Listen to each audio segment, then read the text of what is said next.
할렐루야.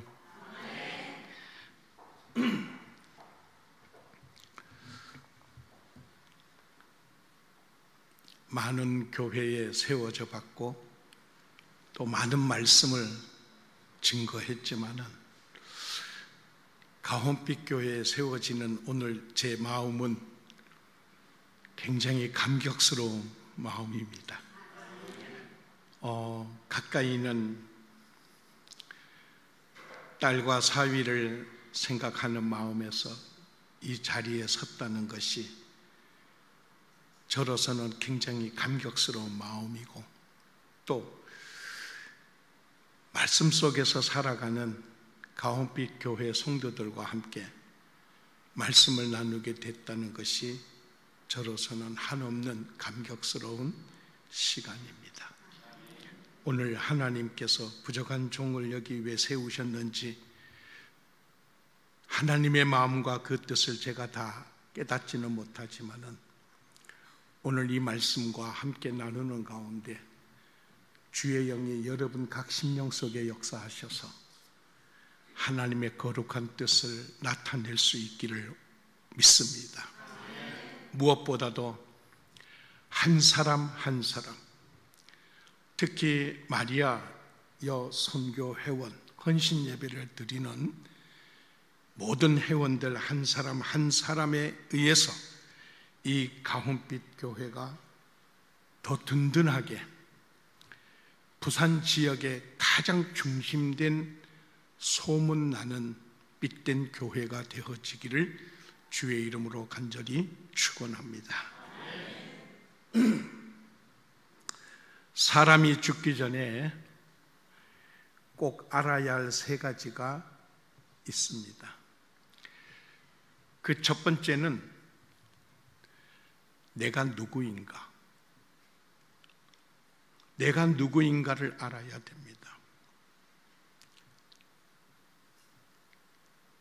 내 이름이 무엇이고, 내가 어느 교회를 다니고, 내가 무슨 직분을 가지고, 내가 어떤 일을 해오고, 우리의 가족이 누구누구고, 이런 겉모습 내용을 말하는 것이 아닙니다. 내가 누구인가를 알아야 한다는 것은 하나님과 나 사이에 하나님이 내게 주신 영적 관계 속에, 그리고 보이지 않은 내 내적인 내 존재의 모습에 대하여서 알아야 된다는 것입니다. 이걸 모르면은 하나님이 아무리 나를 복을 주시려고 나를 통해서 뭔가를 나타내시려고 불러도 그 음성을 듣지 못합니다. 그 깨달음을 알 수가 없습니다. 아마 여러분들이 목사님들의 말씀을 들을 때, 또는 어떤 간증하는 분의 말씀을 들을 때, 하나님이 나를 이렇게 부르셨고 하나님이 나를 이렇게 말씀하실 때 내가 이렇게 깨닫고 응답했고, 수많은 이야기를 들었을 것입니다. 그런데 나는 왜 없지? 그렇게 생각하는 분이 있을 거예요. 하나님이 존재하지 않는 것이 아니고 하나님과 나 사이에 다른 어떤 것이 담을 막아놓고 있기 때문에 내가 들어야 할 음성을 듣지 못하고 내가 고백해야 될 고백을 할 수가 없는 것입니다. 그래서 항상 나라는 존재를 깨달아야 돼요.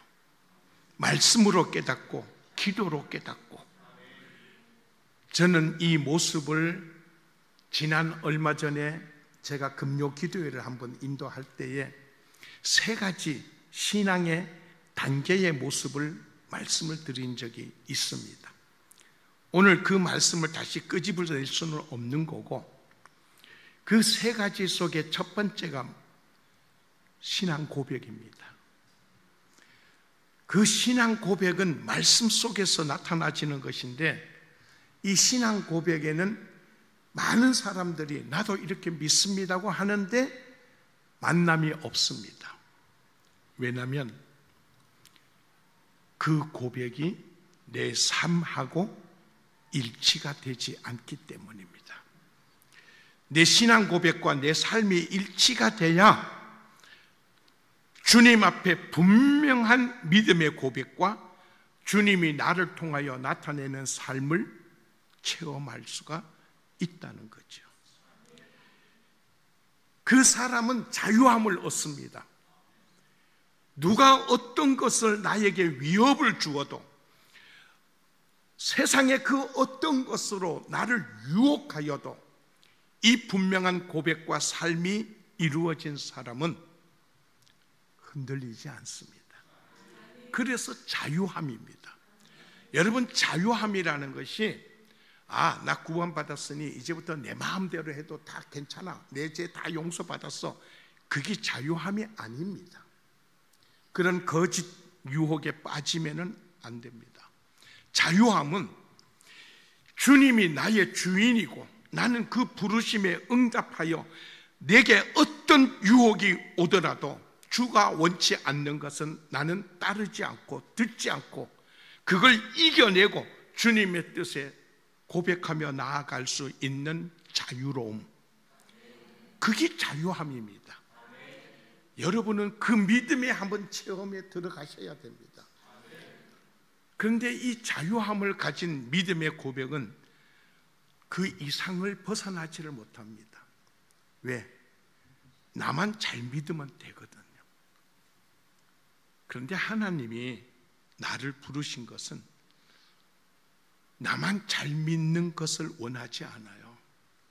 하나님은 항상 불러내실 때마다 거기에 하나님의 뜻이 있다는 것을 꼭 깨달으시기 바랍니다. 저를 부르신 하나님은 목사로 세우셨습니다. 여러분을 부르신 하나님은 여러분에게 또 뭔가를 이루어 가려고 하나님이 부르고 있다는 것을 깨달아야 돼요. 그런데 내가 받은 은혜, 내가 받은 체험, 내가 받은 권능, 이 모든 것들을 주를 위해서가 아니고 나를 위해서만 쓴다면 소명의 의식을 깨닫지 못해요. 그 소명의 의식은 주께서 나에게 능력을 주시고 주께서 나에게 신비의 체험을 주시고 주께서 나에게 그 어떤 역사로 나타내시는 이 모든 것이 나를 위한 것이 아니라 주를 위함이라는 걸 알고 내가 가겠습니다, 내가 하겠습니다, 나를 써주시옵소서, 이 소명에 분명한 사명감이 작용이 됩니다. 그런데 이 분명한 소명의 사명감 속에는 아셔야 될 것이 어떤 어려움, 고난, 희생, 모든 사람들이 볼 때 왜 그 고생을 하느냐, 왜 그렇게 열정을 다하여 하느냐, 비웃은 것 있겠지만서도 두려워하지 않습니다. 그 어떤 희생, 그 어떤 고난, 그 어떤 문제가 내 앞에 와도 이 사명의 길을 가는 내 자신에게는 돌아서지 않습니다. 다른 길로 가지 않습니다. 그게 소명입니다. 그래서 주의 일은 반드시 소명감을 가진 사람만이 그 일을 할 수 있습니다. 나는 그렇게 안 해도 주의 일을 열심히 합니다. 하죠. 그런데 그 사람 어떤 보이지 않는 이권적 모습이 연결될 때에는 변질되고 있다는 것을 알아야 합니다. 내가 원하는 것을 따라주지 않으면 열정이 변화되고 있다는 것을 깨달아야 됩니다. 그렇다면 그 지금까지의 열과 성을 다하였던 것이 누구를 위한 것인가? 말은 주를 위하지만 실상은 자기 욕망을 이루기 위한 수단으로 삼고 있었다는 거죠. 두 번째로 사람이 죽기 전에 꼭 알아야 될 것이 뭐냐면 인간관계입니다. 인간관계에는 서로 마음이 다 달라요. 특히 남자와 여자는 서로 마음이 다릅니다. 남자의 마음은 지배하고 싶은 마음이 있습니다. 지배. 남에게 지배 당하는 걸 싫어해요. 그래서 자기가 무엇인가 앞서고 주동이 되고 나서기를 원하고 있습니다. 그러면서도 남자는 누구에게 지배를 받기 싫어하니 스스로 자유함을 원합니다. 자유함. 그래서 자기가 마음대로 생각하고 자기가 마음대로 행동을 합니다. 그러니까 사람들이 남자의 특성을 보게 되면 지배와 자유와 그것으로 인하여 성취감을 갖는 성공, 남이 칭찬해주고 남이 나를 인정해주고 이런 것에 마음을 쏟고 있습니다. 여자는 또 달라요. 여자는 무엇에 마음을 두느냐? 소유의 기쁨을 갖습니다. 그리고 여자는 사랑받는 것에 마음을 두고 있습니다. 거기에서 행복함을 추구합니다. 남자와 여자는 다릅니다. 그건 어쩔 수가 없어요. 하나님이 창조하셨을 때 남자를 지으시고 그 남자를 모습을 보면 하나님께서 외로워 보였다는 것이죠. 뭔가 부족함을 채우려는 하나님의 도우심, 그 여자래요. 그래서 서로 돕는 모습 속에, 서로 사랑의 관계 속에, 그래서 남자는 여자를 바라보면서 사랑을 주고 그것을 포용하고 감싸고 인정해주고 행복해줄 때 여자가 가장 행복함을 누리는 거죠. 반면에 여자는 남자에게 순종하고 섬기고 따르는 것, 이것이 되어질 때 남자와 여자의 관계가 화목해져요. 그게 인간관계래요.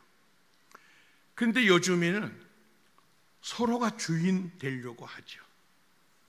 서로가 욕망을 펼치려고 하죠. 그러니 결혼은 하는데 불과 얼마 가지 않으면 우리는 성격이 달라서 이혼하기로 했습니다, 이렇게 나와요. 중간에 하나님의 뜻은 생각 안 해요. 그래서 항상 인간적 관계를 가질 때 가장 중요한 것은 나와 너 사이에 하나님이 존재하고 있다는 것을 먼저 보셔야 되는 겁니다. 하나님을 바라보면서 너를 볼 때 내가 무엇을 해야 할 것인가, 그게 깨달아지는 거래요. 근데 하나님은 치워버리고 나와 너와의 관계만 보게 되면은 자기의 욕망을 드러내고 싶어 해요. 그런 관계는 온전한 모습이 되지를 못합니다. 서로의 소통을 이루려면은 이해를 하고 인내를 하고 희생을 하고 용서를 하고 존중이 여겨야 되는 거래요. 세 번째로 꼭 사람이 죽기 전에 알아야 할 것이 있어요. 그게 뭐냐?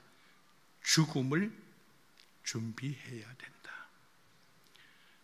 나는 나이가 아직 젊으니까네, 오늘 90세 생일을 맞으시는 분과 비교해 보면은 반평생밖에 안 되는데 나는 아직도 많은 세월이 남았으니 괜찮아. 착각하지 마시기 바랍니다. 오늘 아침 집을 나오면서 학교 다녀오겠습니다 했는 학생이 돌아오지 못하는 것도 허다합니다. 부부간에 배웅을 하면서 인사를 나누고 잘 다녀오세요 했는데 저녁상이 함께 하지 못하는 비극적 모습도 허다합니다. 죽음이라는 것은 언제 오는지를 모릅니다. 그래서 이 죽음이라는 준비가 항상 필요하다는 것입니다. 내가 죽고 나면은 그것으로 끝나느냐? 아닙니다. 그 다음에는 우리가 깨달아야 할 것이 한 가지가 있습니다. 왜? 짐승은 태어나서 죽으면 그냥 끝입니다. 그러나 인간은 그 영혼이 하나님으로부터 온 것이기 때문에 하나님께로 돌아갑니다. 돌아가면 내가 어떻게 살아왔느냐는 것에 대해서 하나님 앞에서 심판을 받습니다. 그런데 그 심판을 받는 자리에 성경에 보면 자기가 자기의 일을 짓고 하게 되어 있습니다. 그때 가서 내가 요거는 감추고 이거는 끄집어내지 않고 아닙니다. 내가 모르는 것까지도 그때는 주 앞에서 내가 짓고 하게 되어 있다는 겁니다. 죄 사함을 받은 용서의 은혜는 씻겨지지만은 그렇지 않다면은 심판을 받을 수밖에 없다는 것이래요. 오늘 이 부자리에 나는 당신을 사랑합니다. 함께 사랑을 나누는 부부이지만은 성경에도 말합니다. 두 사람이 함께 잠을 자다가 한 사람은 천국에 들림받고 한 사람은 지옥에 버림을 받습니다. 아내가 잘 믿는다고 부부가 구원받는 건 절대 아닙니다. 부모가 잘 믿는다고 온 가족이 다 구원받는 것은 절대 아닙니다. 구원은 자기의 믿음으로 구원받습니다. 그렇기 때문에 내가 가장 소중하게 여기는 내 가족이 죽고 나면 어디에 갈 것인가를 한 번쯤은 생각해 보십시오. 그렇다면 내가 무엇을 해야 할 것인가가 깨달아지게 될 수밖에 없습니다. 자, 그런데 사람들은 나 한 사람쯤을 소홀히 여기고 있습니다. 나 한 사람의 의식과 삶의 변화가 내 주변에 수많은 변화를 일으켜 줄 수 있는 디딤돌이 되고 있는데도 남들은 다 하고 나는 괜찮다 하는 자신을 소외시키는 마음이 있다는 겁니다.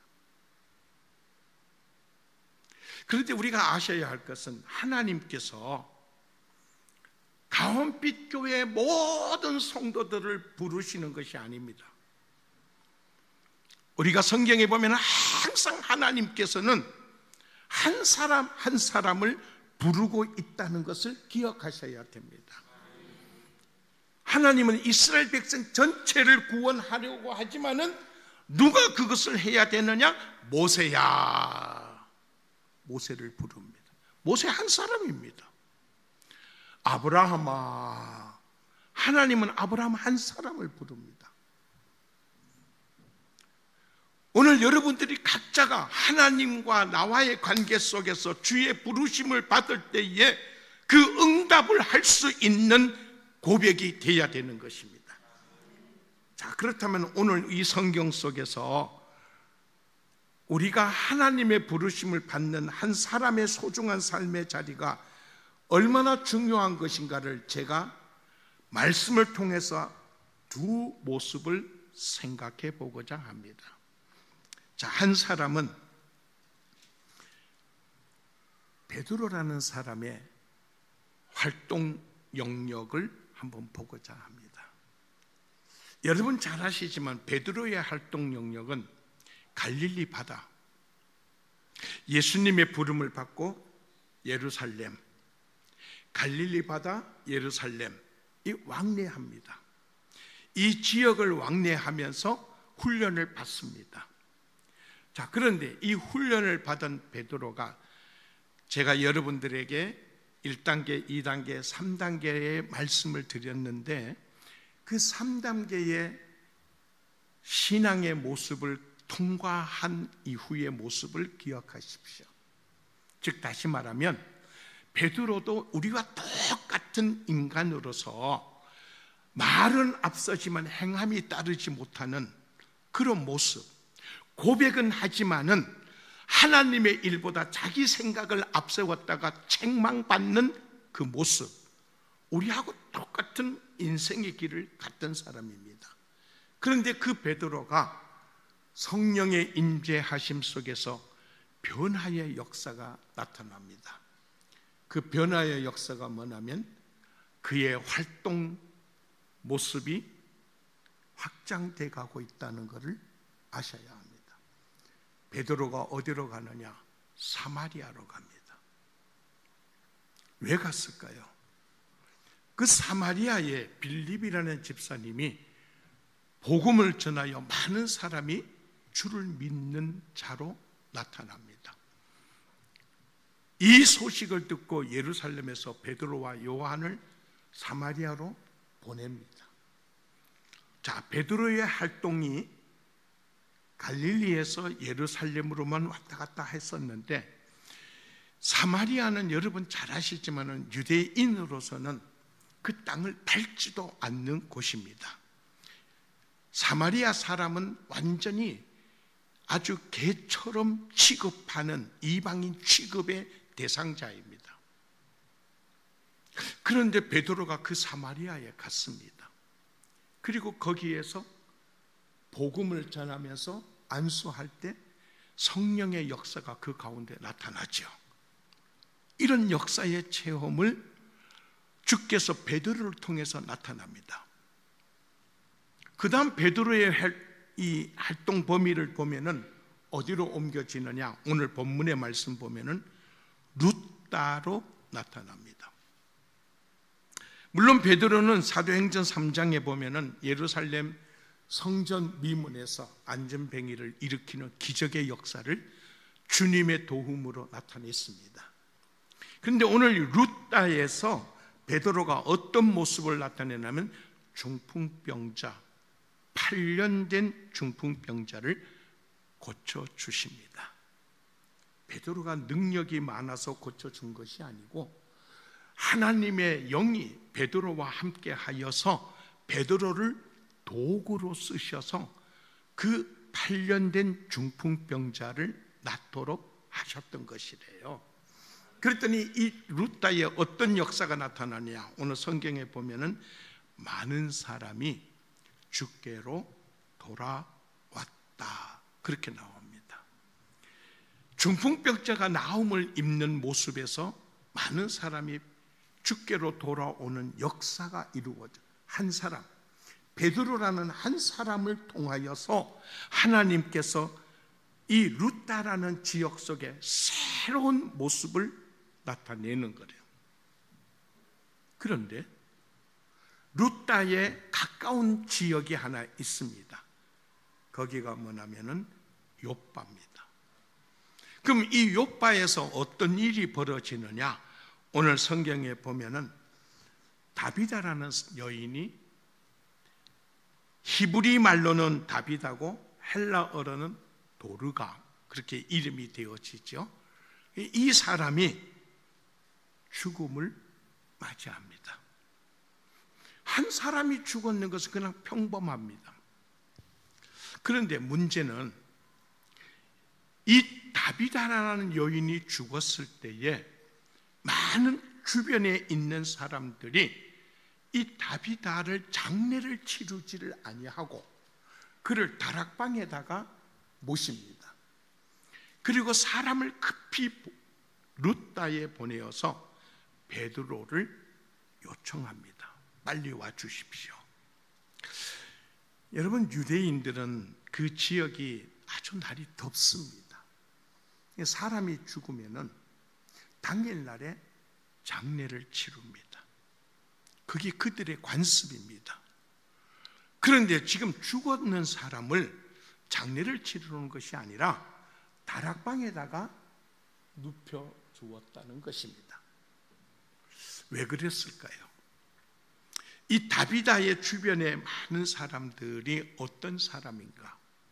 오늘 성경에 보면 다비다라는 여인을 통해서 예수의 소중한 복음을 깨달은 사람들입니다. 다비다의 신앙과 행위의 모든 것을 보고 듣고 깨닫고 체험했는 모든 믿음의 사람들이라는 겁니다. 그래서 이들이 다비다가 다시 살아나느냐 못 살아나느냐, 그걸 그들이 하는 것이 아닙니다. 그건 하나님께서 살리고 아니면 죽게 하고, 그건 하나님이 하는 거죠. 그러나 다비다의 그 믿음의 모습을 보고 있던 이 사람들은 자기들이 하나님 앞에 얼마나 사모하는 마음을 갖고 있었느냐는 그 표가 바로 다락방에다가 눕혀 놓았다는 것을 보아야 합니다. 왜? 다락방이라는 것이 어떤 의미를 가지고 있습니까? 구약에서 보면 우리가 잘 알지만은 엘리야가 또는 엘리사가 하나님의 은혜를 입고 그 가정의 소중한 자녀가 죽음을 맞이하였을 때에 다락방에다가 그 아이를 눕힙니다. 그리고 엘리야가 또는 엘리사가 그 아이를 다락방에서 살려주는 기적의 역사를 나타내십니다. 자, 그러면 신약에 와서는 어떤 이 다락방의 소중한 의미가 있느냐? 우리가 잘 알지만은 예수님께서 제자들에게 마지막 만찬을 나누면서 주님의 거룩하신 뜻을 만찬 속에서 나타내신 곳이 바로 이 다락방이었죠. 또 주님께서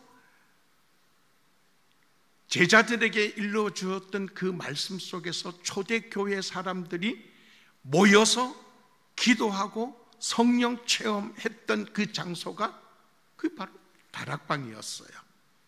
베드로가 붙잡혀서 신문을 받고 옥에 갇히고 내일이면은 사형을 받는 마지막 순간인데도 예루살렘의 교인들이 다락방에 모여가지고 기도하잖아요. 그 기도하는 역사 속에 베드로가 구출받는 모습 속에 그 모인 기도하는 장소로 베드로가 와서 문을 두드려 주께서 베드로를 구하여 내셨음을 체험적 모습으로 나누었던 그 장소가 다락방이 돼요. 그럼 이 다락방이라는 모습은 어떤 의미냐면은 하나님의 뜻이 임재하는 역사의 장소가 그 다락방이 돼요. 오늘 가홈빛 교회도 다락방의 역사의 체험을 이루어 갈 수 있는 교회가 꼭 되기를 원합니다. 그건 여러분들 각자 한 사람 한 사람이 그런 사모하는 마음을 가지고 있어야 됩니다. 내가 하는 것이 아니라 주님이 하시지만은 주님 나를 통하여서 나타내 달라고 사모하는 마음이 되어야 됩니다. 자, 그럼 베드로가 자기를 요청하는 자의 말을 듣고 이 다비다가 다락방에 놓여 있는 곳으로 찾아옵니다.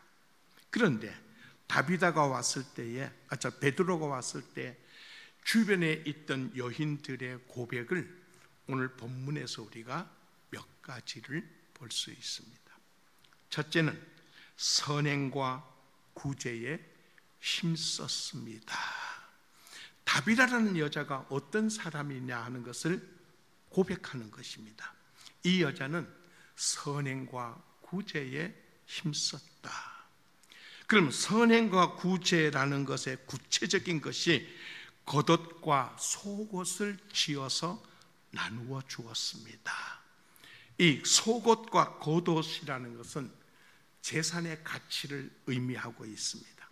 다시 말하면 다비다라는 여자는 내 것을 내 것이라고 여기지 않았다는 겁니다.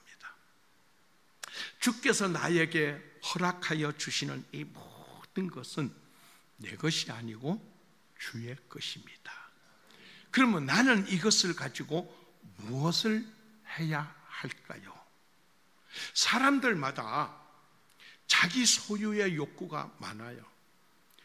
그래서 그 소유의 욕구를 채우느라고 주께서 나에게 원하시는 것을 들으려고 하지 않습니다. 만약에 한다면은 찌꺼기, 자기를 위해서는 다 하고 남는 찌꺼기를 가지고 모양을 나타내는 정도. 그게 보편적인 사람들의 모습이죠. 그러나 오늘 여기 다비다는 그런 모습이 아닙니다. 선행과 구제에 힘썼다 하는 것은 자기 것을 나누어 주는 것입니다. 나눔. 이 나눔이라는 것에는 모양이 아니고 인색함이 아니고 그의 마음, 그의 뜻, 그의 정성이 주님의 뜻을 따라 보여주는 것입니다. 그게 신앙이 돼요. 그게 삶이라는 것이 돼요. 우리 모든 사람들이 예수 믿으면서 다 그걸 믿고 있어요. 그런데 문제는 삶이 따르지를 않는다는 것이 문제가 되는 거예요. 그럼 나는 왜 안 됩니까? 하고 하나님 앞에 자기를 내려놓고 부르짖어야 되는데 구하지를 않습니다. 왜? 내 것이기 때문에. 내 것이기 때문에 내가 구할 필요가 없어요. 그러나 이것이 주의 것이라고 한다면은, 주여, 주님 나에게 이렇게 맡겼습니다. 주님, 이것으로 제가 무엇을 원하십니까? 주의 뜻대로, 주의 부름대로 주를 위해서 쓰겠습니다 하는 간절함이 되어야 되는데 그 모습이 없다는 얘기예요. 오늘 여기 선행과 구제에 힘썼다는 것은 필요를 공급해 주었다는 겁니다. 누구에게? 소외된 자에게. 보편적으로 사람들은 자기와 뭔가 이권적인 모습이 관계되는 사람끼리 주고받고자 합니다. 예. 나한테 소외된 사람에는 나가 유익함이 없기 때문에 관계를 원치를 않습니다. 관심을 두려고 하지 않습니다. 그런데 주님은 항상 고아, 과부, 나그네, 이 세 종류의 사람은 나와 직접적인 관계에 유익함이 하나도 없는 사람입니다. 그런데 주님은 이들을 내가 나눔을 주어야 할 첫 번째 대상이라는 것을 일깨워 주고 있습니다. 그래서 이 다비다라는 여자는 소외된 약한 자에게 주님의 사랑을 관심으로서 행함으로써 나타내는 겁니다. 세 번째 또 하나의 모습이 나옵니다.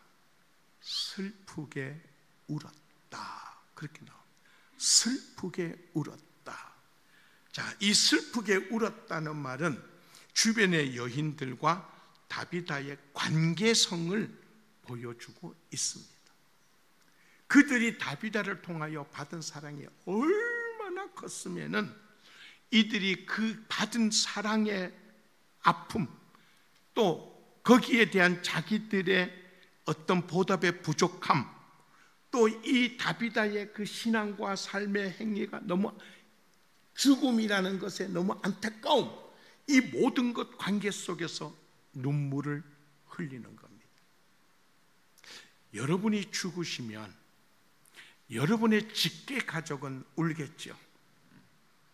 그런데 그렇지 않는 다른 사람들이 정말로 내 죽음을 위하여 슬퍼하며 눈물을 흘려줄 사람이 얼마나 있을까요? 그것은 내가 평상시에 어떤 관계를 이루어 왔느냐가 그 모습을 보여줄 것입니다. 내가 죽으면 나로 인하여서 다른 모든 사람들이 내 삶의 자리에 깨달음을 갖고 있었다면 함께 눈물을 흘릴 것입니다. 함께 아픔을 가질 것입니다. 그러나 모양과 형식과 억지로 나타내는 것이었다면 잊어버릴 것입니다. 오늘 하나님 앞에 다비다의 모습은 어떤 모습일까? 얼마를 가졌느냐, 그게 중요한 거 아닙니다. 얼마를 남기고 있느냐, 그것도 중요한 것이 아닙니다. 몇 사람에게 내가 해줬느냐, 그것도 중요한 것이 아닙니다. 중요한 것은 다비다라는 이 여인이 마지막까지 마음과 뜻과 정성으로 섬겼다는 것에 있다는 겁니다. 보편적으로 사람들은 섬김을 나타내면 이만하면 됐다 하고 멈추려고 합니다. 왜? 할 만큼 보여줬으니까요. 끝. 그렇게 하고 그냥 이미지만 남기고 끝내려고 합니다. 그러나 다비다의 모습은 그게 아니라는 겁니다. 왜? 다비다가 오늘 두 번째 주변에 있는 이 여인들의 고백을 보면 선행과 구제가 심히 많았습니다. 심히 많았다는 말을 헬라어로 플레레스라고 하는데, 이 플레레스의 단어의 뜻이 뭐냐? 가득 찬 상태, 충만한 상태, 다시 말해서 보여주는 것이 아니고 그들과의 관계 속에서 주고 싶은 다비다의 풍성한 사랑을 나타낸 겁니다. 여러분 혹 연애 시절을 생각해 보셨습니까? 남자와 여자가 연애를 할 때에 때로는 남자가 여자를 위해서 선물을 준비합니다. 만날 때에. 근데 그 선물이 인색한 마음에서 거칠의 식으로 선물을 준비한다면 그 사랑의 깊이는 얼마 가지 못합니다. 사랑하는 사람한테 주는 것을 아깝게 여기고 그래서 안 하면 안 되고 그러니 모양만 내려고 만든다면 나보다도 상대방이 더 눈치가 빠릅니다. 아마 그런 모습을 깨달았을 거예요. 자녀가 부모에게 야, 부모님한테 가는데 뭘 좀 해야지. 그래서 인색한 마음에서 부모에게 마음을 표한다고 준비해 가지만은 그 자녀를 양육한 부모는 그들의 눈빛과 그들의 행동 거지만 보아도 이게 어떤 모습인가를 알게 됩니다. 부모가 재산을 가지고 있으면 저놈들이 여기에 욕망을 가지고 오는 것 금방 압니다. 그러나 그 중에 자녀가 그런 모습이 아니고 정말로 내 부모님 사랑하는 마음 속에서 마음과 뜻과 아낌없이 아까워하는 것 없이 드리고 싶은데 소유가 없다. 그 마음, 그 행동, 그 표현 아무리 보잘것 없는 것이라도 부모는 압니다. 그 정성을 알고 있다는 겁니다. 여러분도 여러분의 자녀들에게 해줄 때에 이왕이면 더 주고 싶은 마음 생길 겁니다. 더 주고 싶은 마음. 그 더 주고 싶은 마음이 왜입니까?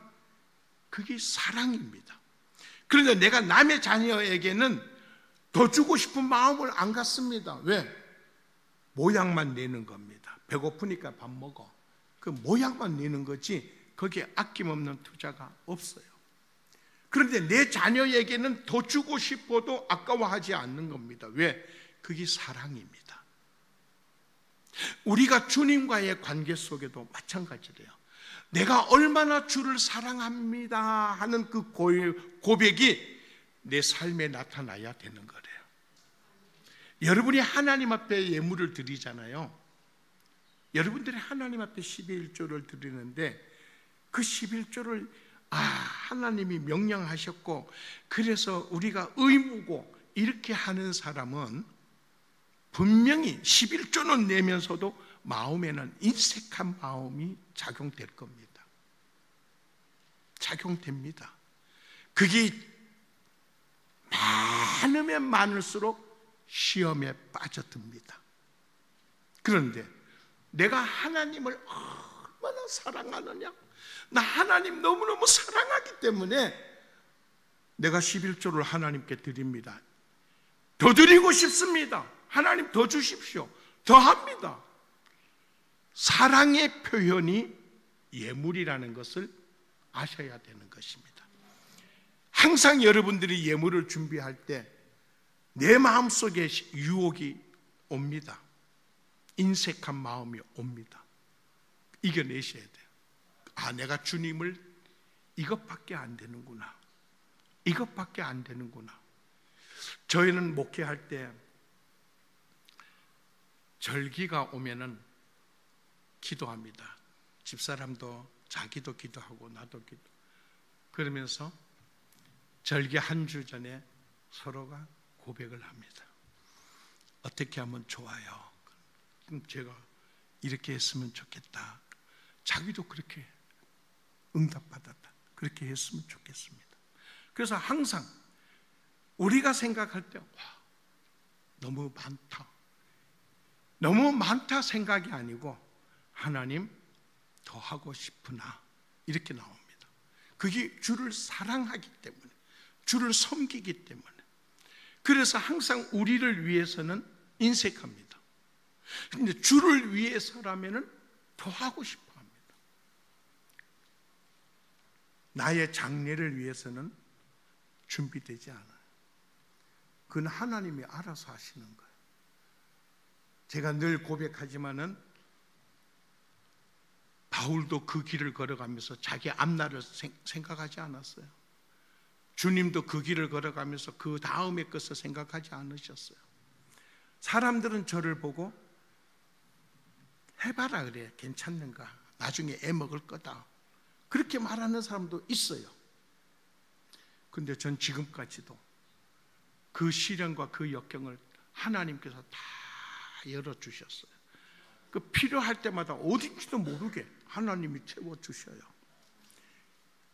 이걸 제가 말을 하면은 여러분들이 정말로 그럴까? 이렇게 의심할 정도로 하나님께서 무엇이 필요하나 주셔요. 그렇다고 제가 넉넉한 건 아니래요. 항상 부족함 속에 있는데도 그 부족을 극복하고 있다는 것입니다. 그게 하나님의 사랑입니다. 자, 오늘 여기 다비다라는 이 여인이 선행과 구제가 심히 많았는데, 이 선행과 구제가 심히 많은 것을 어떤 눈으로 보아야 되느냐? 주님의 눈으로 보시기를 바랍니다. 우리가 잘 알지만 마리아가 주님의 머리에 아주 값비싼 향유 옥합을 깨버리고 머리에 붓고 머리털로 발을 씻기시고 입맞춤을 하고 할 때에 가룟 유다가 보는 눈이 있어요. 가룟 유다가 보는 눈은 뭐였어요? 허비로 보는 거예요. 왜 허비로 보느냐? 이걸 팔아가지고 300데나리온이라는 돈을, 300데나리온이면 장정이 300일 일했는 품삯입니다. 어마어마하죠. 여러분 1년 동안 일했는 품삯이라고 생각해 보세요. 그러면 그거 가지고 더 많은 걸 할 수 있는데, 이건 가룟 유다의 눈이래요.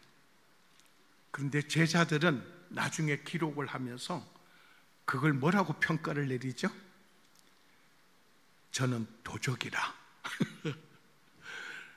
저는 도적이라. 즉 그 돈을 관리하는 책임자가 가룟 유다래요.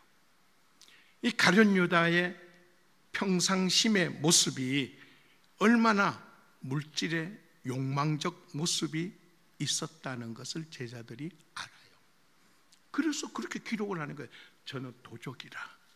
동계에 넣어둔 것을 자기가 빼내는 거죠. 우리가 공동 모임을 가지면 보이지 않게 그런 부정적 모습이 나와요. 심지어는 교회를 운영하면서도 거짓되게 빼내가는 모습들도 가룟 유다 같은 사람이 많이 있어요. 보면은요.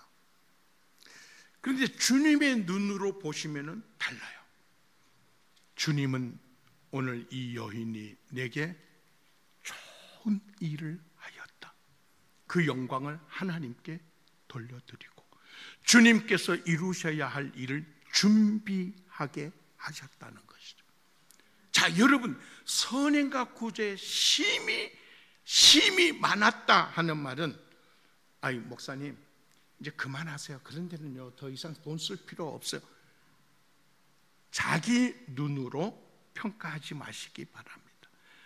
항상 주님의 눈으로 바라보시면서 주께서 원하심이 무엇인가, 거기에 풍성함을 채워주시기 바랍니다. 보리떡 5개, 물고기 2마리로 여러분 5,000명이 먹고 12바구니가 남았어요. 우리 주님께서 나타내시는 데는 모자람이 없어요. 항상 넘치도록 눌러 흔들어 넘치도록. 어떤 분들은 그걸 믿지를 못해요. 그러나 하나님의 뜻, 말씀대로 바르게 한번 해보세요. 하나님이 그렇게 채우시는 역사를 분명히 보게 됩니다. 그게 하나님의 역사래요. 여러분 성경 속에 보시면 우리가 사람의 눈으로 사람의 지식으로 계산을 해가지고 맞는 게 뭐가 있습니까? 하나도 없습니다. 하나님의 눈으로 바라볼 때에 그 역사가 이루어지는 것입니다. 자, 말씀을 마지막으로 넘어가면서 제가 한 사람의 역사로 인해 가지고 하나님께서 놀라운 변화를 나타내시는 것은 제가 두 사람을 말씀을 드렸습니다. 베드로가 다비다를 살려줍니다. 베드로가 살린 것이 아닙니다. 하나님께서 이 주변에 있는 사람들의 모습을 기억하시고 하나님께서 하나님의 뜻대로 성실하게 살아왔던 이 다비다를 보시고 또 하나님께서 베드로라는 사람을 통하여 하나님이 나타내고자 하시는 뜻, 이 모든 것들이 하나가 되어져서 역사를 만들어 가시는 것입니다. 그게 다비다를 살렸습니다. 다비다가 죽었다고 해서 하나님의 영광이 가리우는 것은 아닙니다. 그러나 지금 이 상황 속에서 하나님이 무엇을 원하시느냐, 문제를 해결해 주는 것이 하나님의 뜻입니다. 그래서 다비다를 살려주실 때 성경에 뭐라고 기록되었습니까? 욥바에 많은 사람이 주께로 돌아왔다, 이렇게 말합니다. 다비다 한 사람으로 많은 사람이 교회를 세워가고 있었다는 사건입니다. 저는 오늘 헌신 예배를 드리는 마리아 여선교 회원들이 다비다와 같은 그 믿음과 그 헌신, 그 사랑, 그 나눔, 그 수고, 이거 사람 앞에 보이려고 하는 계산적인 모습이 아니고 오직 주님의 뜻에 부름받아 내가 나타내고자 하는 헌신이 될 때에 여러분을 통하여 하나님이 이 가홈빛 교회에 많은 사람을 돌아오게 만드시는 역사가 되기를 소원합니다. 자, 그런데 오늘 성경을 다 읽어야 되는데 중간에서 멈추어져 가지고 그 다음 것을 제가 그냥 말씀으로만 드리겠습니다. 베드로가 다비다를 살렸습니다.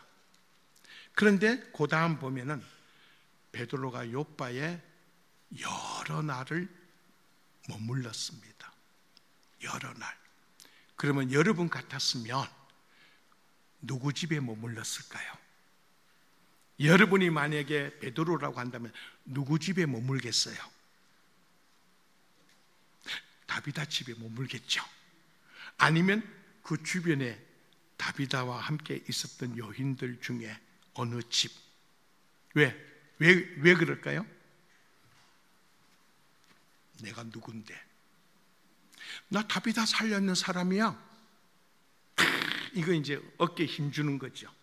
딱 잡고 자기를 잘 섬기라고 표하겠죠. 그런데 베드로는 그걸 원치 않았습니다.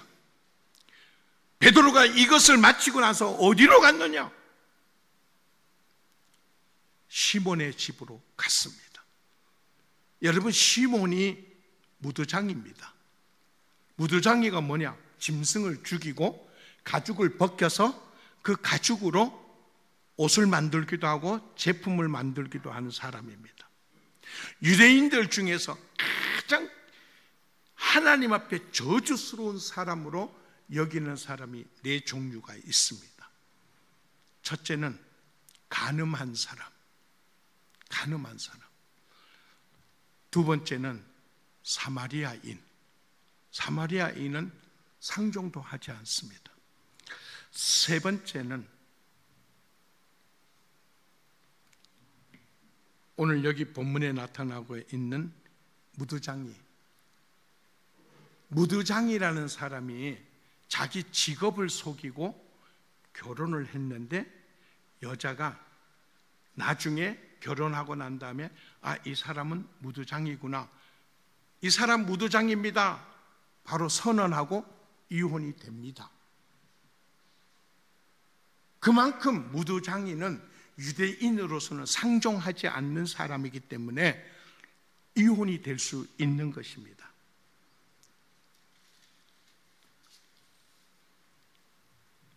그 다음 한 사람이 삭개오를 생각해 보면서 세리. 유대인들은 세리, 그리고 간음한 자, 그리고 사마리아 사람, 그리고 무두장이, 이거는 유대인으로서는 상종하지 않는 무리들입니다. 그런데 베드로가 다비데를 살려주고 욥바에 여러 날을 유하였는데 누구 집에 들어갔느냐? 그 무두장이 시몬의 집에 가서 여러 날을 묵었습니다. 그러면 여러분 보세요.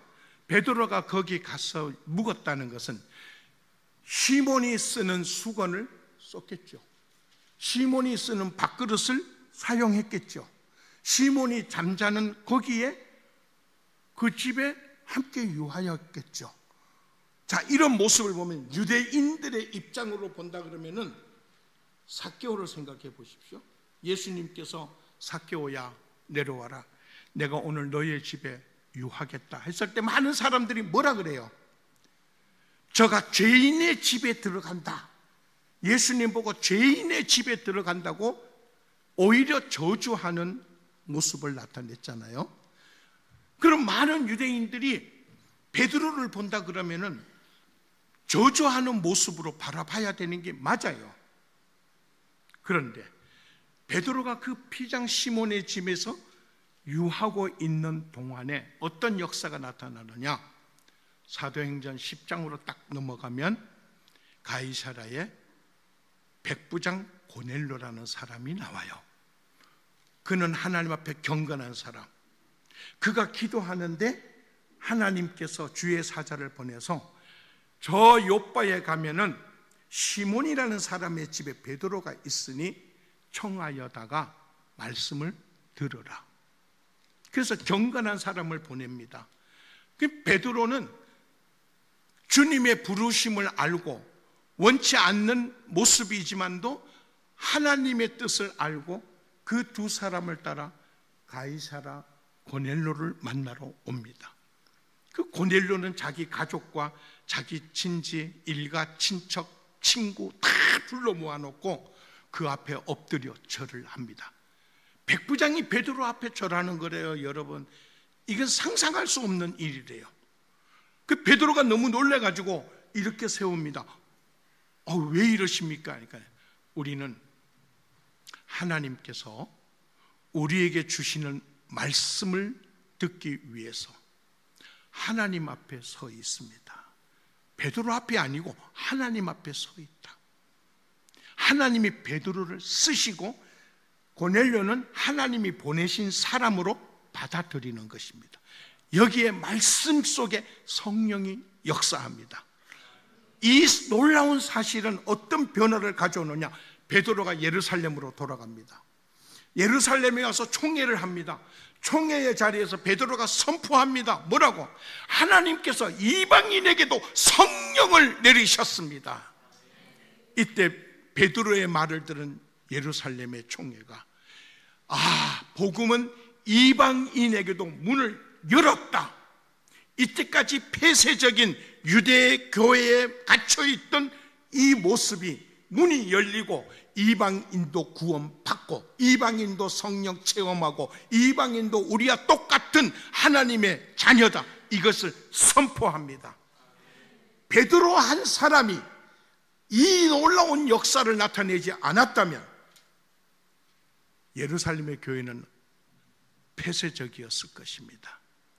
다비다 한 사람이 이 선행과 구제에 심히 힘쓰지 않았더라면 욥바는 폐쇄적 모습으로 끝났을 것입니다. 저는 오늘 말합니다. 목회자들도 변화되어야 됩니다.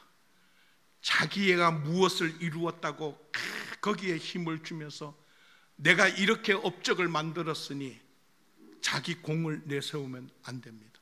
주께서 하신 것이지 자기가 한 것이 아닙니다. 모든 것은 주께서 나타내시고 나는 쓰임받은 도구에 불과하고, 그럴수록 베드로가 피장 시몬의 집을 선택했던 것과 마찬가지로 낮은 자의 자리에 설 수 있어야 되는 것입니다.